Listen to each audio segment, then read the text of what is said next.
میرے عزیزوں، کسی بھی عید کو اس کے ماننے والے جب بگاڑ دیتے ہیں تو اس عید کا پورا حلیہ بگڑ جاتا ہے.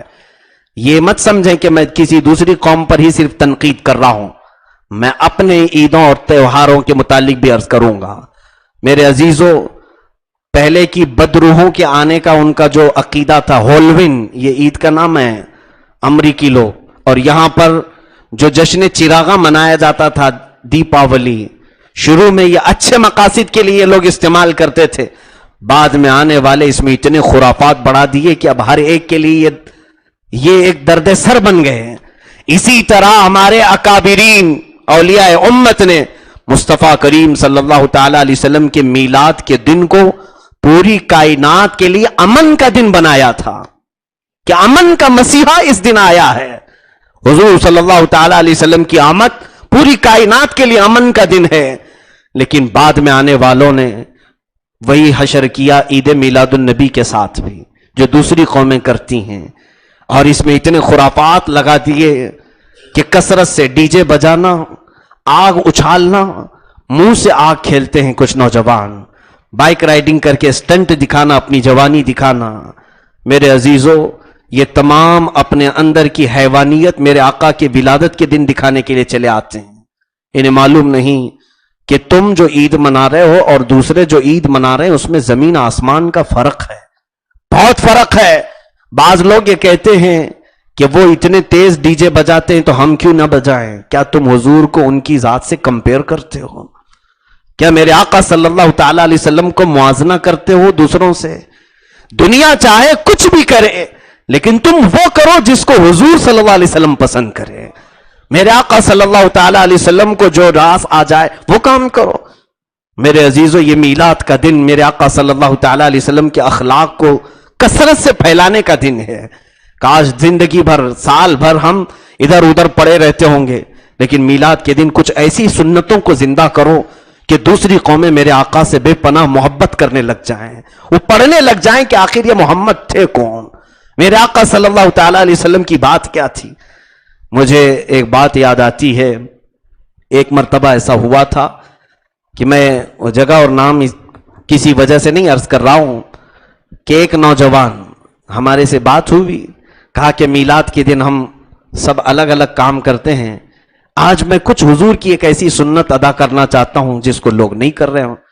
تو ہم نے کہا اللہ کے حبیب صلی اللہ علیہ وسلم کی کثیر سنتیں ہیں. یہ بات ہو رہی تھی ٹرین میں بیٹھ کر کے، ایک پروگرام سے میں واپس آ رہا تھا رات کو بیان کر کے. تو صبح میں نے کہا دیکھو حضور صلی اللہ علیہ وسلم کی ایک سنت یہ تھی کہ حضور کمزوروں اور بوڑھوں کا بوجھ اٹھایا کرتے تھے. حضور صلی اللہ تعالی علیہ وسلم اس معاملے میں مشہور تھے. مکہ والے خود کہتے تھے کہ حضور کبھی کسی کو بوجھ اٹھایا ہوا دیکھ کر کھڑے نہیں رہتے تھے، فوراً چلے آتے اور کہتے کہ تیرا بوجھ دے دے، آدھا تو لے آدھا میں، اجرت پر نہیں میرے عزیزوں، بلکہ صرف اس کے تعاون کے لیے. تو اس نوجوان نے کہا بہت اچھی بات ہے. اترے ہم، وہ کھڑا ہو گیا انتظار کرتے ہوئے. تھوڑی دیر کے بعد ایک خاتون اتری اور اس کے ہاتھوں میں جھولے تھے بہت بڑے بڑے. تو یہ گئے اور کہا کہ اماں جی لاؤ میں تمہیں باہر تک چھوڑ دیتا ہوں. تو خاتون کہنے لگی بھائی آپ کتنا لوگے؟ کہا میں کولی نہیں ہوں، بس یہ ہے کہ خوشی میں کر دوں گا. تو شکل و حلیہ دیکھ کر کے وہ پہلے شک کرنے لگی کہیں چوری کر کے نہ لے جائے. تو اس نے کہا آپ بالکل گھبرائیں نہیں، ڈرے مت. اور یقین دلانے کے بعد اس نے اپنے سامان اٹھا لیے اور چلتا رہا. پورے اسٹیشن پار کروا کر اسے گاڑی میں بٹھایا. وہ خاتون پوچھنے لگی کہ کیا بات ہے، میرا بوجھ آج کیوں اٹھایا ہو؟ تو خوشی میں وہ جھوم رہا تھا اور کہا دل خوش ہو گیا آج. کہا آج ہمارے نبی صلی اللہ تعالی علیہ وسلم کی ولادت کا دن ہے. میرے آقا صلی اللہ تعالی علیہ وسلم غلاموں کا، غریبوں کا اور کمزوروں کا، بوڑھوں کا بوجھ اٹھا کر کے لے جاتے ہیں. میں نے سوچا کہ آج میرے نبی کو راضی کرنے کے لیے عمل کر لوں. اس عورت نے چٹھی نکالی اور کہا کس کا نام بولے؟ تو اس نے کہا محمد صلی اللہ تعالی علیہ وسلم.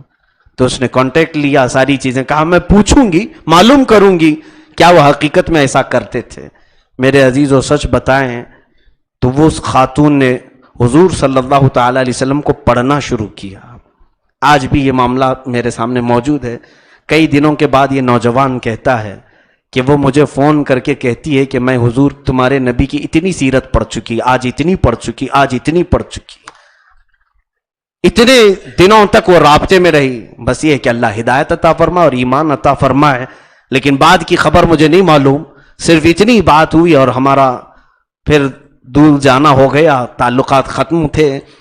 میں صرف اس واقعے سے اتنا زیادہ متاثر ہوا کہ ایک حضور صلی اللہ علیہ وسلم کی سنت پر عمل کرنے کے لیے کوئی جوان کھڑا ہو جائے تو کتنے لوگ میرے آقا کو پڑھنا شروع کر دیتے ہیں. میرے عزیزو، تم ترجمان بن سکتے ہو میرے آقا کی ذات کے. آج محبتوں کا وہ مسیحا ہیں، امن کا مسیحا ہیں. یہ تم اپنے اخلاق سے تو ثابت کرو. کیا لوگوں کو، بیماروں کو تکلیف دے کر کے تم وحشت میں ڈال کر کے عید منانا پسند کرتے ہو؟ ڈی جے لے جا کر کے لوگ اپنی نفسانی خواہشات پوری کرتے ہیں. یہ نوجوان جو ناچتے ہیں ان کو حضور کی کوئی فکر نہیں. میرے آقا راضی ہو رہے ہیں کہ نہیں ہو رہے ہیں ان سے کوئی مطلب نہیں. یہ چاہتے ہیں کہ ہمارے اندر کی شیطانیت خوش ہو جائے. ہم جو سال بھر سے اپنا دبا کر کے بیٹھے ہیں وہ ناچنے کا موقع مل جائے، تھرکنے کا موقع مل جائے. یہ گاڑیوں پر، روڈ پر تماشے بنائیں. جانتے نہیں ہو کتنے بیمار ہوں گے گھروں پر. کئی مرتبہ ایسا ہوا ہے کہ گھروں میں ہارٹ کے پیشنٹ بیٹھے ہوئے ہیں، تیز آواز سے ان کے دل کی دھڑکنیں بڑھ جاتی ہیں. اگر تمہاری تیز آوازوں سے کسی کا ہارٹ اٹیک ہو گیا، کسی کو تکلیف ہوئی، یاد رکھنا قیامت کے دن تم سے سوال کیا جائے گا. کیا نبی کی ولادت کسی کی موت کو اور کسی کو ظلم اور کسی کو غم کی نیند سلانے کے لیے آتی تھی؟ میرے عزیزو، میرے آقا صلی اللہ تعالی علیہ وسلم کو خوش کرنا ہو، راضی کرنا ہو تو حضور کو پڑھو اور سیرت آپ مطالعہ کریں. اللہ کے حبیب صلی اللہ تعالی علیہ وسلم کے وہ اخلاق کریمانہ کو آپ زندہ کریں. اللہ اکبر. مصطفیٰ کریم صلی اللہ تعالی علیہ وسلم کی ذات سے وابستہ مسلمان اگر یہ کام کریں، مجھے حیرت ہوتی ہے کہ ان کے چاہنے والے یہ میلاد منا ہی نہیں سکتے اس طرح سے، جس طرح سے آج میلاد کو بگاڑ کر کے پیش کیا جا رہا ہے. حتیٰ کہ دوسرے لوگ اپنے گھروں کو اب بند کرنا شروع کر چکے ہیں کہ تمہاری آوازیں ان کے کان نہ پھاڑ دے. بدلو اس طرز زندگی کو، بدلو اس طریقے عید کو، اور ایسی عید مناؤ کہ لوگ دیکھنے کے لیے تمہیں کھڑے ہو جائیں. پہلے کے دور میں ایسا ہوتا کہ دور دراز سے ہندو قومیں، سکھ اور عیسائی قومیں حضور صلی اللہ تعالی علیہ وسلم کی ولادت کے دن اور میلاد کو دیکھنے کے لیے روڈوں پر آ جاتے تھے، صرف اس لیے کہ علماء کرام کے جلوس کو دیکھیں، سنت مصطفیٰ صلی اللہ علیہ وسلم میں ملبوس لوگوں کو دیکھیں، اور حضور کی سیرت بیان کرنے والے، حدیثوں کی اشاعت کرنے والوں کو دیکھیں. لیکن یہ سب چیزیں ختم کر دی گئی. یہ تمام چیزوں کو ختم کر کے اپنی نفسانی خواہشات کو آج عروج دیا جا رہا ہے. میں اس کی سخت مذمت کرتا ہوں، ہر سال کرتا تھا، اس سال بھی کروں گا. ڈی جے کی آواز تو بہت دور کی ہے میرے عزیز. میں نے حدیث میں پڑھا ہے گھر میں چمچ گرنے کی آواز آتی ہے تو اس سے بھی شیطان کو خوشی ہوتی. عورتیں جو اپنے پیروں میں پائل پہنتی ہیں، گھنگرو پہنتی ہیں، ان کی آواز سے بھی شیطان رقص کرتا ہے، ناچتا ہے. تم اپنے اتنے بڑے بڑے ڈی جے کی آوازوں سے کیا ابلیس لعین کو رقص کرواؤ گے؟ شیطان ملعون کو خوش کرواؤ گے؟ حضور پاک صلی اللہ تعالی علیہ وسلم کو راضی کرنے کے لیے ہاں آپ مائک لگائیں، مائک کا بھی استعمال کا طریقہ ہوتا ہے. اتنے انداز میں لگائیں کہ جسے سننے والے کی طبیعت مست ہو اور وہ خوشیوں میں جھومے، نہ یہ کہ اس کے ہاتھ پیر ہلنے لگ جائیں، ڈانس کرنے کی کیفیت آ جائے. آج کچھ سٹار نعت خانوں نے بھی یہ بلا پھیلا رکھی ہے. وہ کوئی نعت خاں نہیں ہے، انہیں تو چاہیے تھا کہ کسی فلم میں چلے جاتے اور گانے گا لیتے. حضور صلی اللہ تعالی علیہ وسلم کے اس پاکیزہ میدان کو انہوں نے خراب کیا ہے اور ڈی جے کے دھن میں گانے اور میوزک کے ساتھ نعتوں کو پڑھنے کا رواج ڈالا ہے. یاد رکھو ان نعت خانوں پر بھی ایک بڑا عذاب ہوگا جنہوں نے ایک حرام کام کی ابتدا کی ہے اور پوری امت کو اس میں ملوث کر رکھا ہے، پوری امت کو اس خرافات میں اور بدعت میں ملوث کر رکھا ہے. ہمارے ائمہ کرام بزرگوں نے بہت پہلے ہی قدغن لگایا ہے میوزک والی اس طرح کی نعتیں بھی نہ سنیں اور نہ بجائیں جس سے تھرکنے اور ناچنے کا آپ کے اندر جذبہ پیدا ہوتا ہو. میں کہتا ہوں کہ ایسا کوئی نعت خواں وہ حقیقت میں عشق رسول میں نہیں پڑھتا، وہ مال کی طلب میں پڑھتا ہے. اور ایسے لوگوں کی نعت سے نہ کوئی ایمان کی تازگی ہوتی ہے، نہ یہ ہمارے قلب میں مصطفیٰ کی محبت آئے گی. ہاں محبت مصطفیٰ اس نعت خواں کے دل آواز سے آ سکتی ہے جو یہ تصور میں رکھ کر کے نعت پڑھے کہ میرے آقا میرے سامنے موجود ہیں، ہمیں ملاحظہ فرما رہے ہیں۔ جب یہ تصور آئے گا تو پھر ناچ گانے کہاں سے آئیں گے؟ ادب کے ساتھ نعت پڑھے جائیں گے۔ عزیزان گرامی وقار، شاہ عبد العزیز محدث دہلوی رحمۃ اللہ تعالی علیہ، یہ آداب بھی میں آپ کو بتاؤں، میلاد شریف کے میلاد میں آپ ناپاک ہو کر کے چلے آئیں گے حضور کی ولادت کے موقع پر، یا گانے باجے؟ اللہ کی پناہ، میں نے اپنے شہر کے کچھ نوجوانوں کے متعلق سنا کہ وہ شراب پی کر کے بھی آئے تھے اور بھجن گاتے ہوئے، بھجن لگاتے ہوئے گاڑیوں میں، انہیں پتہ ہی نہیں کہ کیا بج رہا ہے، وہ ناچ رہے ہیں ہری پیلی لال لائٹ کو لگا کر کے راتوں کے وقت۔ اور میں کہتا ہوں پولیس ڈپارٹمنٹ سے بھی کہ ہم اس سے راضی نہیں ہیں اور مطالبہ کرتے ہیں کہ آپ بند کریں، اس چیز کو بند کریں، اپنا پاور اور اپنی قوت استعمال کریں۔ میاں جو ڈپارٹمنٹ تقریروں کے لیے 10 بجے کی پرمیشن سے زیادہ آگے بڑھانے سے کتنے سخت ہو جاتے ہیں، وہ رات کے 2 بجے تک انہیں ناچنے کیوں دے دیتے ہیں؟ رات کے 1 بجے تک ان کو بڑے بڑے ڈی جے لگانے کا پرمیشن کیسے دے دیا جاتا ہے؟ میں گزارش کروں گا کہ اس پر پابندی لگائی جائے، اور اہل ثروت، اہل خیر اور اہل سیاست بھی اس میں آگے بڑھے اور اس کو بند کروایا جائے۔ شراب پی کر کے نوجوان ناچ رہے تھے اور دھن کوئی اور لگی ہے اور ناچ رہے ہیں، اور میرے آقا کی میلاد کا دن ہے۔ میں بتا رہا تھا شاہ عبد العزیز محدث دہلوی رحمۃ اللہ علیہ بڑے پائے کے بزرگ ہیں، میلاد پاک جب سنتے تھے تو سارے کام چھوڑ کر کے ہم تن گوش ہو جاتے تھے۔ ایک بار وہ اپنے گھر میں بیٹھے تھے اور ان کے گھر میں حقہ نوشی چل رہی تھی، حقہ پیا جا رہا تھا، تو اچانک بغل سے میلاد کے پڑھنے کی آواز آئی، سب چھوڑ دیا، آپ اٹھ کر کے چلے آئے اور محفل میں آ گئے، حضور صلی اللہ تعالی علیہ وسلم کی مولود کی محفل میں بیٹھ گئے۔ حضور پاک صلی اللہ تعالی علیہ وسلم کا وہ دیدار کرتے تھے، آنکھ بند کرتے تھے، یہ پائے کے بزرگ تھے۔ شاہ صاحب آنکھ بند کیے، میرے آقا صلی اللہ علیہ وسلم تشریف لائے محفل میں جہاں مولود پڑھی جا رہی تھی، لیکن چہرہ میرے آقا کا سرخ تھا، غضبناک تھا۔ اللہ کے حبیب صلی اللہ تعالی علیہ وسلم کو دیکھ کر کے شاہ عبد العزیز ڈر گئے، کانپ گئے، کہا کہ کچھ گستاخی نہیں، گستاخی تو نہ ہو گئی ہو؟ اللہ کے حبیب صلی اللہ علیہ وسلم نے فرمایا، عبد العزیز تجھے شرم نہیں آتی کہ حقے کی جگہ سے تو اٹھ کر کے میری محفل میں آ گیا، وہ منہ لے کر کے میری مولود کی محفل میں آ گیا؟ اسی لیے تو علامہ عبد الرحمن جامی رحمت اللہ علیہ نے فرمایا ہے، 1000 بار بشویم دہن ز مشک و گلاب، ہنوز نام تو گفتن کمال بے ادبیست۔ یا رسول اللہ، 1000 بار میں مشک اور گلاب کے پانی سے منہ کو دھو لوں پھر بھی آپ کا نام لینا میں کمال بے ادبی سمجھتا ہوں۔ ہمارا منہ ہی کہا ہے کہ اس عظیم نام کو لیا جائے، لیکن یہاں آج اس حالت میں مولود منانے کی کوشش کر رہے ہیں، ناپاکی کے عالم میں شراب کا منہ لے کر کے ناچنے۔ تم اپنی آخرت تباہ کر رہے ہو، برباد کر رہے ہو، قیامت کے دن سخت ترین عذاب میں گرفتار ہوں گے۔ عزیزان گرامی، مولود کا ادب کرو، عید میلاد النبی کا ادب کرو۔ میں ایک بات بتاؤں گا، رونگٹے کانپ جائیں گے تمہارے۔ مصر کے ایک بڑے بزرگ ہیں شاہ حسن البنا، حسن بنا نام سے وہ بڑے مشہور ہیں۔ ان کی تاریخ میں نے پڑھا تھا کہ رسول کریم صلی اللہ تعالی علیہ وسلم کی ولادت کی شب یہ پورے شہر کے علماء کو اپنے گھر جمع کرتے تھے اور رات بھر نعتیں ہوتی تھی، سلام پڑھا جاتا، اور صبح شب ولادت جو ہے لوگوں میں مٹھائیاں تقسیم کی جاتی تھی، ہر سال آپ کا معمول تھا۔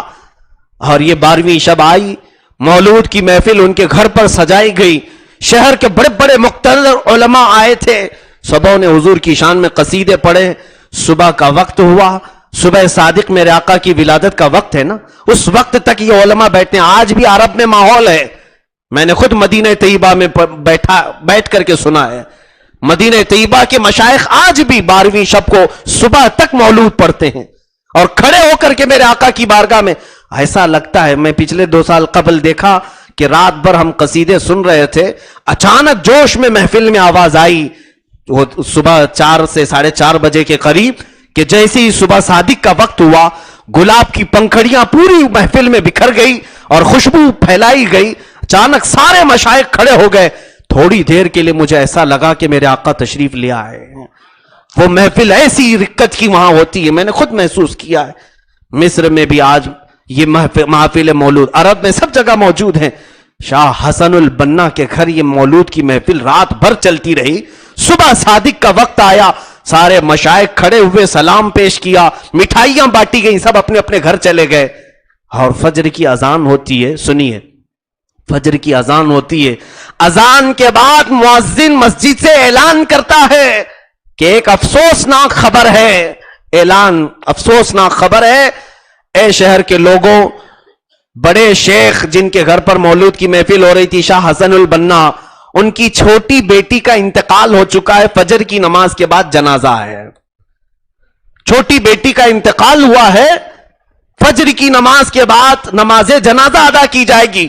جتنے لوگوں نے اعلان سنا بہت افسوس کیا. رات بھر اسی گھر میں بیٹھے تھے محفل کی. اچانک اتنی جلدی کیسے انتقال ہوا, کیا ہوا؟ سب دوڑے دوڑے چلے آئے علماء تعزیت کے لیے. حسن البنا رحمت اللہ تعالی علیہ کے گھر آئے اور ان کو تعزیت پیش کرنے لگے اور پوچھا, ہم تو رات بھر آپ کی محفل میں تھے, آپ بھی قصیدے پڑھ رہے تھے, بارگاہ رسول میں سلام پیش کر رہے تھے, آپ کی بچی کا انتقال کیسے, کیا ہو گیا اچانک؟ سنیے میرے عزیزو, شاہ حسن البنا کہتے ہیں بات در حقیقت یہ ہے, میری بچی کا انتقال رات 12 بجے ہی ہو چکا تھا, لیکن در حقیقت مولود کی رات تھی. یہ خوشیوں کا وقت تھا. میں میرے نبی کی ولادت کی خوشی میں اپنے بیٹی کے غم کو غالب نہیں آنے دیا اور کسی کو بتایا نہیں. کمرے کے اندر میں نے اپنی بیٹی کی لاش پر چادر ڈال دی. میری بیوی سے کہا اور دوسروں سے کہا, خبردار کوئی بیٹی کے غم میں رونا نہیں, آج مولود کی رات ہے. سارے لوگوں میں قصیدے پڑھتے رہے اور نعت پڑھتے رہے. صبح ہو گئی. جب میرے آقا کی خوشیوں میں مٹھائیاں تقسیم ہو گئی, شاہ حسن البنا کہتے ہیں پہلا آنسو میرے آنکھ سے نکلا, پہلا آنسو کا قطرہ نکلا کہ میری بیٹی کی وفات ہو چکی ہے. وہ کہتے ہیں کہ میں یہ سوچ رہا تھا کہ آج کی رات اگر ہمارے گھر میں ماتم ہو جائے بیٹی کے غم میں, تو کہیں ایسا نہ ہو کہ محفل مولود کی بے ادبی نہ ہو جائے, حضور اکرم صلی اللہ تعالی علیہ وسلم کی یہ مولود کی محفل کی بے ادبی نہ ہو جائے. وہ ائمہ اطہار نے اپنے بیٹیوں کے غم میں بھی محفل کے مولود کے ادب کو ملحوظ رکھا, اور آج یہ تھرکنے والے قیامت کے دن کیا جواب دیں گے؟ میرے آقا صلی اللہ تعالی علیہ وسلم کی بارگاہ میں کیا جواب دیں گے؟ پاک کرو میرے عزیزوں ان مجالس کو, پاک کرو, اتنا پاک کرو کہ مجلس جلوس میں نکلو بھی تو تمہاری آنکھیں حیا سے کہیں نہ اٹھیں, حیا کے پیکر بن جاؤ. یہ نہیں کہ تمہاری آنکھیں آوارہ ہو جائیں اور جلوس میں نکلتے ہوئے تم بدمعاش قسم کی عورتوں کو دیکھنے کے لیے اپنی آنکھیں پراگندہ کرو. یاد رکھنا کہ اگر جلوس پاک میں تم حاضر ہو جاؤ, ایک تمنا لے کر کے چلنا. آج میرے نبی کی ولادت کا دن ہے, کیا ہی بہترین موقع ہے, ایک چانس میرے ساتھ بھی ہو سکتا ہے. کون سا چانس؟ کہ میں اپنی آنکھوں کو اتنی سنبھال کر کے رکھوں کہ شاید میرے آقا تک میری خبر پہنچ جائے تو مغرب ہونے سے پہلے پہلے وہ خود مجھے اپنی زیارت کرواتے. ایک بار میں اپنی آنکھوں سے میرے نبی کو دیکھ لوں. جس کو یہ تمنا ہوگی نا میرے نبی کو دیکھنے کی, وہ اپنی آنکھیں آوارہ نہیں کرتا, غلاظت کی طرف نہیں ڈالتا, وہ حیا کا پیکر بن کر کے جلوس میں ادب سے اپنی گردن جھکائے چلتا ہے. اسے آس پاس کی بھی خبر نہیں ہوتی. ایسا گما دے ان کی ولا میں خدا ہمیں, ڈھونڈا کرے پر اپنی خبر کو خبر نہ ہو. اعلیٰ حضرت یہی فرماتے ہیں کہ اے لوگوں کہ اپنے آپ کو ایسا گم کر دو اس محبت میں کہ تمہیں اپنی بھی خبر نہ ہو. لوگ تمہیں پوچھ رہے ہوں, تمہیں اپنی بھی خبر نہ ہو. ایک دھن میں چلیں کہ آج میرے آقا صلی اللہ تعالی علیہ وسلم کی ولادت کا دن ہے, اور یقیناً آج باڑا بٹ رہا ہوگا, مجھے بھی کچھ نہ کچھ مل ہی جائے گا. اور وہ شخص محروم ہے جو پوری میلاد گزر گئی اور اسے کچھ نہیں مل سکا. محروم ہے وہ, محروم ہے وہ شخص جو حضور کو راضی کر کے کچھ لے نہیں سکا. الحمدللہ میں نے پڑھا ہے اور اس کا تجربہ بھی ہے. کئی مرتبہ ہماری زندگی میں ایسے اوقات آئے ہیں کہ میلاد کی پوری رات میں مولود پڑھتا رہا اور فجر سے پہلے مجھے اس چیز کی بشارت ہوئی ہے, خبریں ملی ہیں کہ اللہ کے حبیب صلی اللہ علیہ وسلم نے اپنی زیارت سے مشرف فرمایا ہے. یہ میں کوئی لفاظی نہیں کر رہا ہوں میرے عزیزو, تجربہ شاہد ہے اس بات کا. جب دل میں سچی تڑپ ہوتی ہے, طلب ہوتی ہے, تو وہ آ ہی جاتے ہیں. قصور اپنی نگاہوں کا ہے ورنہ عاشقوں دیکھو, سہرے محفل ہی اکثر میرے آقا میرے سرکار آتے ہیں. سہرے محفل ہی اکثر میرے سرکار آتے ہیں.